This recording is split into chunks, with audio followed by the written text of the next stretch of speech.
Hey everyone, this is Daniel, and in today's video, we're going to talk about the 10 things you need to know about Yammer. And this is extremely important, especially for those who are either Yammer community or verified admins. And some of these are new features too. So stick around, this is important. But first, here's my intro video.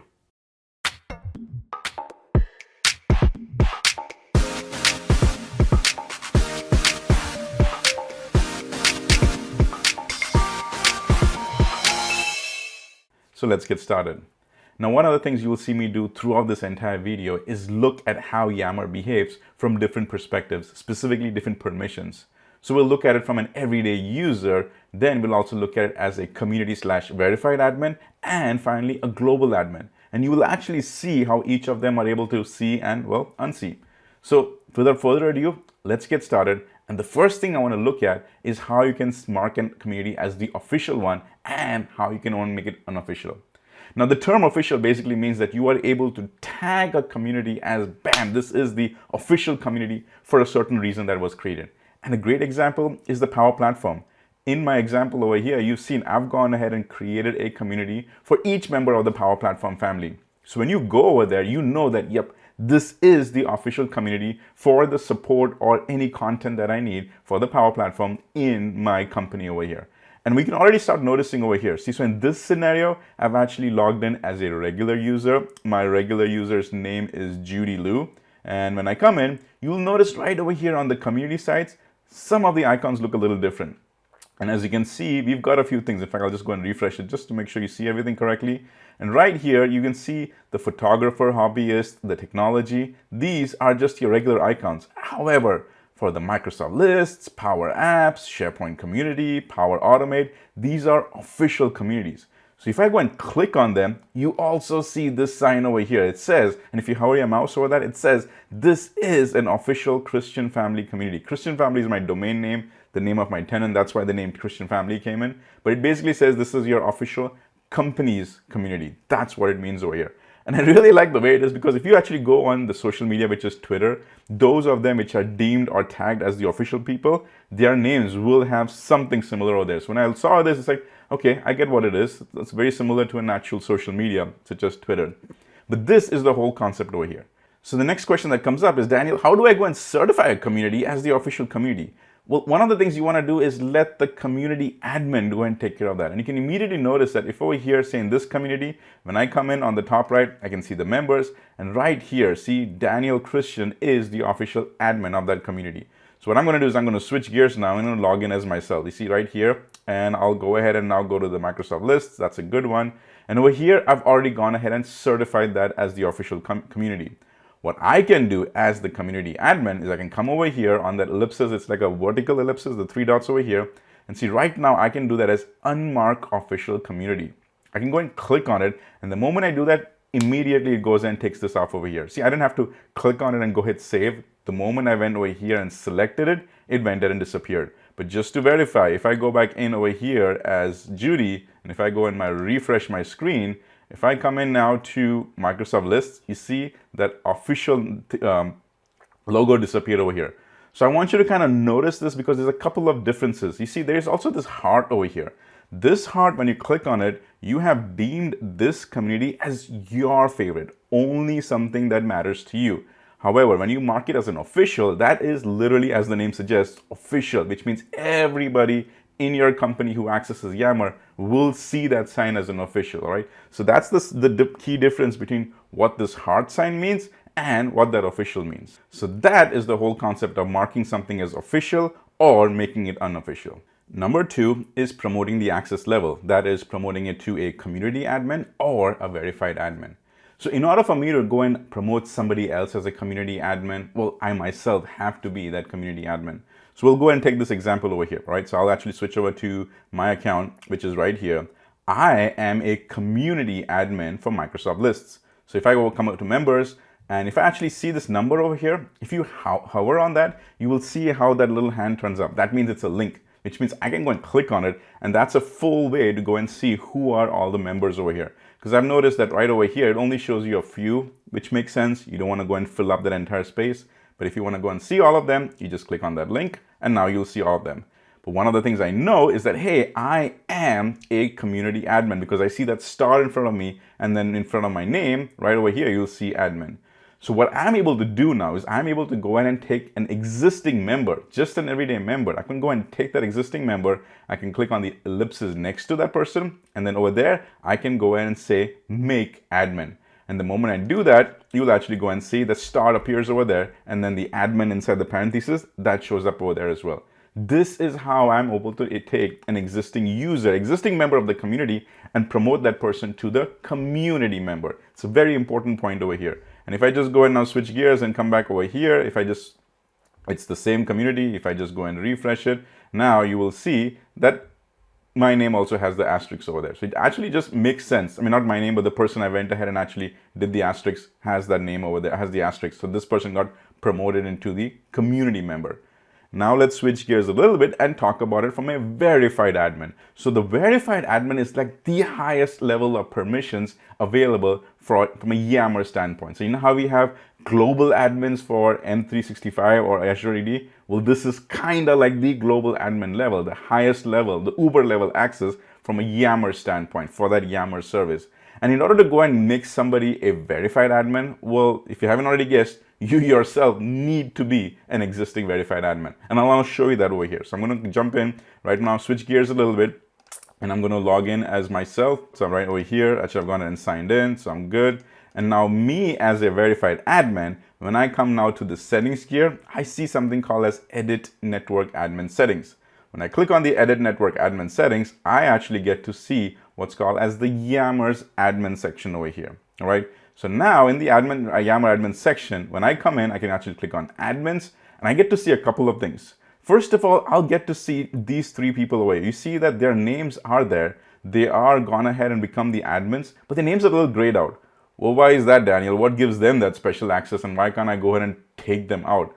Well, anybody who is a global admin, they by default get this verified access admin level over here. And just to prove, you see there's three names over there. There's Azure admin, D space Christian, Daniel Christian. If I come now to my Azure AD, and if I go and take a look at my global administrators, I see the exact same name over here. So this proves that if you are a global admin in your tenant, you by default become the verified admin in Yammer as well. Like the highest admin level, you get that in your Yammer as well. So just kind of wanted to prove that point. Right over here, global admins, and you come back into the Yammer admin center, you see the three names over here as well. They are the Uber level access in Yammer as well. Now, in this case, I can now go ahead and search for a name. So that name which we just had for Finn, if I go and search for Finn, first of all, that person needs to have Yammer access. What that means is that they need to be a designated person in your tenant, and they need to have at least the enterprise Yammer license turned on. In case your company does a granular level access licenses, you just got to make sure that before that name shows up over here, that person needs to have that Yammer license assigned. Otherwise, their name won't show up over here. Once they have access to Yammer and they're actually able to log into your Yammer communities, you will see their name show up over here. When you click on it, it'll give up their name, give some information, and then you can select this icon and click on submit. The moment you do and click on submit, their name will get updated, and then right here you are able to go and see their name. Now right now they still don't have the verified admin, because what you have to do is you got to click on grant verified admin. And the differences between this admin level, which is the network admin, and verified admin is to think about the network admins only gives you very basic access levels over here. You're able to do some content and security stuff, but you're not able to do all of these other administrative stuff. So if you want your users basically to be able to have full admin support, it is best that you bump them up to a verified admin level. So that's what I'm doing. I've gone ahead and given Finn the network admin level over here, but I'm going to now go and click on grant verified admin. And the moment I do that, it gives me this verification, and now I can go and revoke that. Again, keep in mind, an existing verified admin can go ahead and revoke somebody else. So these are the two access levels over here, and this is how I go and grant it. Now, I do want to point out this one thing that I've also seen over here, because every once in a while, you may run into this issue. I have seen that across the different tenants, and here's what happens. Every once in a while, you'll come in, you know a user has Yammer access, you go and search for that user right over here, and then when you try to search for them, you'll click on their name, you'll see their name show up over there, you select the radio button, you click on submit, and it just stays over there. nothing happens. In fact, their name won't even show up over here. You know you're a verified admin. You don't understand what's going on. Well, one of the things that happens behind the scenes is that you need other access level. And here's the thing, you may not notice this is because you already have that access level. However, if you work for a company which has really granular level permissions, like people are siloed to access level of just what they can do, then here's something that you need to work on is before you are able to go ahead and make somebody else access, you need to have at least either global admin level access, group administrator level access, and I have also seen other people where if they have the SharePoint admin level access or the Teams admin level access, that also works. So again, if you come across a scenario where you are a verified admin and you're trying to bump somebody up to a verified level admin and it just stays over here, you click on submit, either the wheel is spinning or it closes, but you come back, it's not you don't see them as a verified level admin. Here's what you will need to do. You will have to either contact your global admin, they can come in and bump it up, or you can just make sure that either you have one of these accesses. Otherwise, you can also make sure that you've got the group admin, the M365 group admins, that works. SharePoint admins also can go ahead and do that. So just kind of keep that in the back of your mind. In a vanilla type of a tenant, you may not even run into this because mostly you might have all the access, but any of those which have very restricted permissions and access level, you might run into this scenario, and I just thought I'll share that with you. So in this third item, we're going to talk about restricted access. And here's a great example. So I come over here, I have a community named Health and Safety. And by the way, I can tell it is already restricted just by these labels over here. I know it's private because there's only a few people who have access to it, and it's also restricted. So just by looking over here, I can tell about the other communities. And as a tip, if I were to go to some other community, if I don't see it written over here, I know by default this is a public one, which means anybody in your company can access that. So thought I'll share a little tip. Anyway, back to the restricted access one. So I come over here and now I have logged in as Rosanna Christian. Rosanna Christian is an admin for this community. Rosanna has access to go ahead and post one. You see, right now she can go ahead and post it. When she posts it, there's some other things you can do as well. When you come and post over here, you've got the options to go ahead and view inside. You've got the options to go and close the conversation. But here's the important thing. If you hover your mouse over the restricted one, it actually tells you that only admins can start a conversation in this community. All members can only comment on that or reply. But what that means is that if I were to now switch gears and actually log in as somebody else, you see, it looks a little different. In this health and safety one, which is private and restricted, over here, I, as another user, does not have access to go ahead and start a conversation. In fact, I am a global admin and even I don't have access because you see, it's me logging in. Even I don't have access to go and start a conversation. However, I can actually add comments to a conversation. So this is an existing one. Rosanna Christian is the member of that. She's actually the admin of this one, the restricted one. So I can go ahead and say, put a comment over here. Thanks for the update. And then I can go and post it. And it goes ahead and takes care of that. However, if Rosanna were now to go ahead and close the commenting over here, let's see what happens. So I'm going to switch gears. I'm going to come back over here. I'll just go ahead and refresh in a second. Right there, you can see the update has come in. This was the comment that she started. I went ahead and wrote, this was the post that she put in. I went and posted the comment. Now I'll actually go and say, close conversation. And it'll ask me, you are closing this conversation. Please post a final comment to tell the participants you are closing it. So I'll go and continue that. Basically, it's telling you just to be courteous, that tell people why this has happened over here. And see, right now it has been closed. Like I really don't have the option to go and put anything in. If I were to switch gears and go back even as myself right there, now it has already closed. I simply cannot add a comment over there. This is how you go ahead and take care of the restricted access one over there.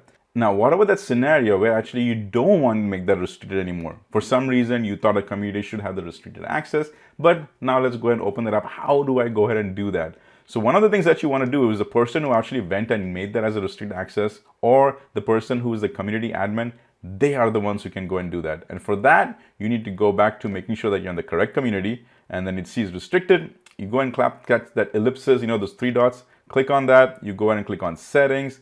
In the settings, this is where you come and say, is the posting permissions is restricted? Well, I'll go and click that as open, and I'll go and save that. And that will go ahead and bump it up. And as you can see, the restricted option has disappeared. All it says is the private. This is how it works. Now, you still lost the old conversation one because that one we went and locked it. you will have to go and start another conversation, and that's basically how it works over there. All right, so now I want to focus on the community type. Specifically, is this a public community? Is this a private one? Or is this even a restricted one? And I know I just talked a little bit about that a few seconds ago, but I want to deep dive over here. Now, what we know is that over here, when we come in and I can, all these communities, I know that they are the official communities. So that's a great thing. But right over here, if this section is blank, you should know that, hey, this is a public one. And I can always verify that by clicking on these three dots ellipses. I can go on settings, and right there I can see that this is public, which means anyone in your network can join this community. Your network also means anybody in your tenant. However, if I were to now go switch gears a little bit and I go to another community, I can select the community, and this is an example with that one tells me, hey, this is private. So that's a good thing. The very fact that I see it over here, it's private, which means I don't even have to go in the backend settings and take a look. Right over here, it is private. And in the example that we just talked about, if this was restricted, then you would also see that restricted option over here. Now there's one downfall, and the downfall is when I go to in communities and I'm going to click on all, right over here, it shows me all the communities.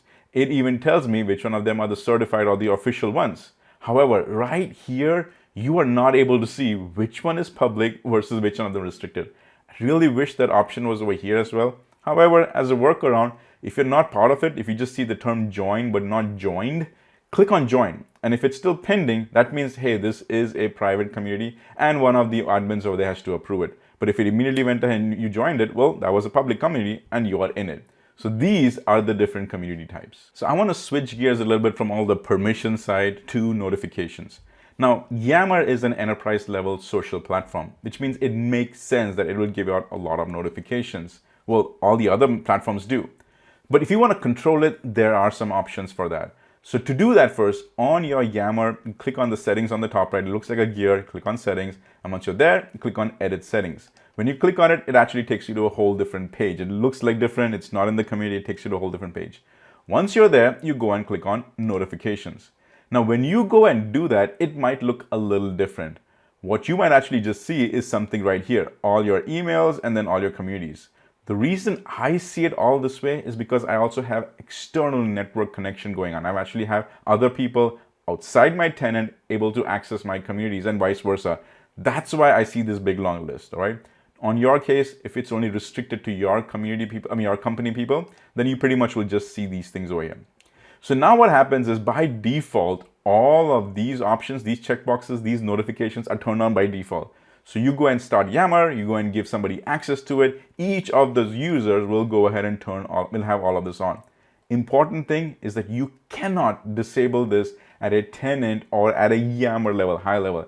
Each and every users themselves have the access to go in and turn this off, which means they themselves are the ones who make the decision. You cannot turn this off.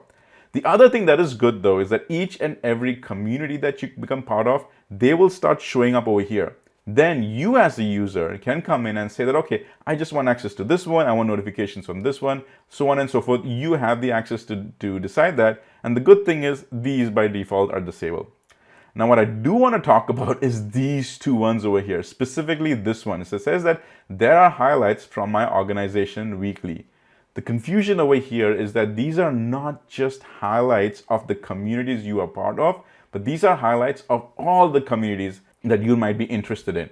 And to prove that, there's actually this documentation, this Microsoft documentation, and I'll put the link down below over here. It gives you the overall information, but right here, it actually gives you that little bit extra information. It says, these are highlights from groups I haven't joined. Right over here in Yammer, it actually just says, these are highlights from my organization. So the key part over here is that even though you get notifications of some of these communities, you might notice that, hey, I am not a member of that community. Why am I getting some updates or highlights about that community? Because I'm not a member of it. Did I accidentally do it? Did somebody else join? No, that is a by design feature that is just giving you highlights of, hey, these are some of the communities that you might be interested in. And it gives that to you on a weekly basis. Usually on a Friday is when you get that email notifications. But this is it. This is something that will happen to you. Again, communities that you haven't joined, you will get notifications of those, and that is something that you can go ahead and disable. You can come over here, you can go and uncheck all of them, but by default, it is left on.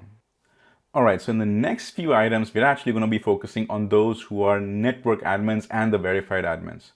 So here is Rosanna Christian. Rosanna Christian is a network admin, a verified admin too, because I've logged in as Rosanna. I come to settings. In my settings, I can go to edit network admin settings. I click on it and it takes me to the admin center, and I am able to see a lot. I can even click on admins. I can go and see who are the admins. It looks like Rosanna has full, like Uber level access in Yammer, but she is missing this one thing. And it's funny because you don't know what you don't know. All right, it's right here. In this case, you don't know what you don't see. So I'm going to come in now and I'm going to sign in as the global admin. This is me as the global admin. Now, when I come in on the settings gear, I still see the edit network admin settings. When I click on the edit network admin settings, you see right here, this is the one thing that Rosanna doesn't see. Just to be sure, we'll switch back over here. Notice it actually collapsed a little bit because there was an M365 network admin setting, native mode, which doesn't show up over here. So when I go in there, you will see that this is the Microsoft 365 native mode. Now, when I click on it, you will actually see a couple of important things. It is highly recommended that you switch your community over to a native mode, because in native mode, you are directly integrated into Microsoft 365 groups. It does become a little easier to go ahead and handle that. And there's a whole bunch of documentation on that. But if you're not a global admin, there is no way for you to find that out. Therefore, even if you're a Yammer verified admin, go ahead and ping your global admins and just tell them, hey, can you just go and send me some screenshots of this and just verify what mode I'm in? Because there's hybrid mode and there's native mode. Native mode is the highly one recommended. And many a times, if you are fresh new Yammer users, then you might already be in this mode. It's just some of those who've been there before this native mode option even showed up. You might actually have to go and do the migration for that. And I'll go and put some information and links on that on the description below over here. Key thing is that the M365 native mode, even as a verified admin, you won't be able to access it. It is just there for the global admins to see that. So while we're in the Yammer Admin Center, let's talk about an Azure role from a security standpoint. Because there are other roles. There's a SharePoint admin role, there's Teams, there is Exchange, there is even one for the global admins like we just talked about. And the reason for that is to actually give them the access, but you can also go and use something called as Privileged Identity Management, or PIM. What that helps is to go and give someone access to that role only for a certain period of time. Yes, they can go and get pre-approved for this, but it's similar to like a break glass access. Like somebody needs that access, they will go ahead and get that access for a certain amount of time, which can be anywhere from 8 hours up to 24 hours. And then after that, you go ahead and retract that access from them, and they can always go and get it back. It helps from a highly regulated type of a company or any of the companies of your kind. But what happens is those are available for all the other Microsoft services because they have an Azure AD role assigned to it. Yammer does not. And to prove it, I'll actually go into my Azure AD, see right over here, and I'm going and looking at all the roles. And right there, I can go and search for Teams. And if I go and look at Teams, there's a whole bunch of roles available there, including the Teams admin. I can go and search for SharePoint. In my SharePoint, I can do the exact same thing. Just search for SharePoint. There is one available over here. There is even one available for the Power Platform. I just search for Power and this Power Platform. There is nothing for Yammer. And as you can see, no roles found. However, I have great news. There is a role that is coming up, and I'll put the link down below over here. But just to go and prove that to you, we'll go and take a look at this Microsoft 365 roadmap. And right over here, you see new administrative role in Azure AD. So when I go and click on that, you will actually be able to see that this is going to be released sometime in June. It's going to be generally available sometime in June, which is great because that's next month. And after that, you will be able to go and assign those roles. What I'm really excited to see is that how this is going to affect the overall admin structure over here. That is something that I'm excited to see. And trust me when I say, when this comes out and after I've tested it, I'll definitely be making a video on that one as well. But right now, as we stand, we do not have a Yammer admin role, which means that an existing verified admin or an existing global admin can go ahead and take somebody else and then bump that person up to a verified admin role. And that's the only way it can be done right now. All right, so the next item I want to talk about is the ability to go and do bulk import of users into a community. And let's think about the scenario, right? Because you've gone ahead and done with your Yammer testing and this thing has gone production, or you have been using Yammer for a while and now you want to create a community where you know there is tens of thousands of people who directly need access to that. Well, how do I go and do it? Because right now, after I have gone ahead and transitioned over to the native mode, which is the design you want to be in, you don't have that option. And just to prove a point, here I am. This is one of the verified actual official communities. I click on members over here. I don't see the option to go and bulk upload it. In fact, I can't even do a copy and paste. It happens one by one. So what is the way to do that?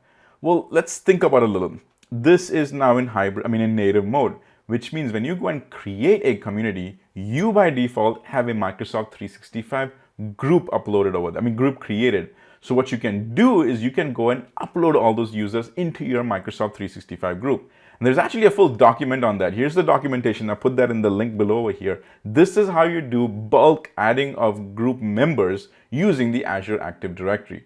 Now, I want you to kind of point out a very important thing over here. First of all, read this document, because when you're going and downloading that Excel spreadsheet, which is the template, and I'll show you that in a second, it tells you to make sure that you go and keep it says row 1 must be preserved as is, and then go ahead and preserve the row heading as well. After that, from the third row, you can go and start adding items over there. In the third row, you actually have two options. You can either put in a user's ID or you can put in a user's user principal name. Keep in mind the user's principal name is almost similar to an email address, but there are those scenarios where the user's principal name could be different from an email address. And I'll give you a scenario of that. One of your employees in the company has gotten married and their last name changed. Well, their email address could change. However, the UPN might still be the original one before they got married. And those scenarios do happen where the UPN name is completely different from the actual email address. So always go and check, either get the ID of the user or go and get the UPN name of the user. And for that, you can actually go and do that on the Azure AD. So let's go take a look at that. So here I am on my Azure Active Directory. I'll actually go and come on Azure. I'm going to go and click on my Azure Active Directory. I go in and select a name just to first prove something. I'll go and select the first user over here. In the first user, this is what the user principal name is. You can also go and use the object IDs. And for that, if you've got this information, great. That is the 100% guarantee that you've got the correct one. Otherwise, you can also go and use the user principal name or the UPN, all right? This is the important one. Now let's go back one more step and I'm going to click on groups. Now in the groups, I'm going to actually go and select the Yammer one that I have. And for that, I'll actually just switch gears a little bit. Let's go my Yammer. Now let's go and search for Power Virtual Agents. So I'm going to click back on my over here and I'll go and search for Power Virtual Agents. And there you go. That's the one that I've gone and selected, the Power Virtual Agents. I can click on it and over here, I go and select members. In my members, this is where the option you have for bulk operations. Now I click on bulk operations, I have import members. I go and click on the import members, and right here on the first step, it'll tell you download the CSV template. That is optional. Trust me, you want to download it. When I click on it, it gives me the CSV file. I'll go and open that up, and this is what it looks like. Remember, line number 1, do not delete. Line number 2, do not, or row 1 and 2, do not delete any of those rows. From 3 of them, for row number 3, you can go and delete that and start adding either the UPNs or the object IDs. And then once you do that, you can go ahead and upload them. Now, as I did the testing, I was able to find at least all the people who were the admins of that community. You need at least that access level to go and do that. Second thing is, even though if they have that access level, then they should be able to come into Azure AD and go ahead and do all of this. See, there's a few things that you will have to verify you have access to before you can come in over here and even do it. Again, keep in mind, you at least need to be the community admin to go ahead and do this. And even if you're a community admin, see if you have access to come on the Yammer side over there. Another thing you could do is go and reach out to either your global admins or even your group admins. They for sure will have access to do all of that. But if you already have access to all of this, great. Go ahead and log into portal.azure.com. See if you can access that. See if you can come to your groups. If you can find your own group, great. That's where you can go in and bump up all of these users. The only last item I want to talk about over here is how many you're able to go and upload. So if you go back to this Microsoft document and if you scroll down just a little bit, it'll tell you that each bulk activity to import a list of group members can run for up an hour, which is something to keep in mind. And it only enables up to 40,000 members, which is it's the importation. You don't have a limit of how many people you can add to that community. It's the import process. You can only do 40,000 at a time. So if for whatever scenario your community has actually say 100,000 people, well, then you will have to do this import process at least 3 times, because there's 40 plus 40, that's 80. And then you need 20 more, which means you'll have to do one more series. So remember, you can only do 40,000 at a time, and you will have to verify your access to see if you can even go into that Azure Active Directory group section. All right, so now I want to talk about some fun stuff. I want to talk about this new Yammer experience that is coming. Now, most of you might have already opted in for that. And a good way to test is log into your Yammer service. And on the top right, you would probably see this new Yammer and you see this toggle switch and you see the toggle switch has been turned on. If it's on, which means you already have opted in, you already are testing this rich new Yammer user experience that has been done. However, if in some of you might actually have this off, then you might be into this classic design of Yammer. And the classic design, this is what it looks like. Now, if you are in this scenario, I highly recommend you go to your message center, which is the Microsoft 365 message center, and look for this message. Because if you start seeing this message show up on your Yammer, which more than likely you are, like this message center in your M365, you want to be prepared for this because this is going to happen to you. What it is saying is that, hey, that opt-in feature which you have right now on the top right, that toggle switch, it is by default going to disappear. It will show up on the network on your admin side over there. And over there, you will have the option to go and select it. In a nutshell, go ahead and opt in as soon as possible. Get used to all of those new features coming in because it's really neat. It's right over here. It says that along with this, option to opt in, you get all of these new features that will be implemented directly to you. It's very important. The other thing that you will notice is that when you come in, obviously after you go and opt in, it goes ahead and opts in. It gives you all of these new features. The other new thing you will see is in your settings, in your network admin settings, you will start to see this new Yammer section. And as you just noticed for me, in my side, it hasn't worked in yet. I still see toggle functionality for the new Yammer. I still see that. But over here, when I go into my admin center, I see this new Yammer functionality. And these are the three options that are there.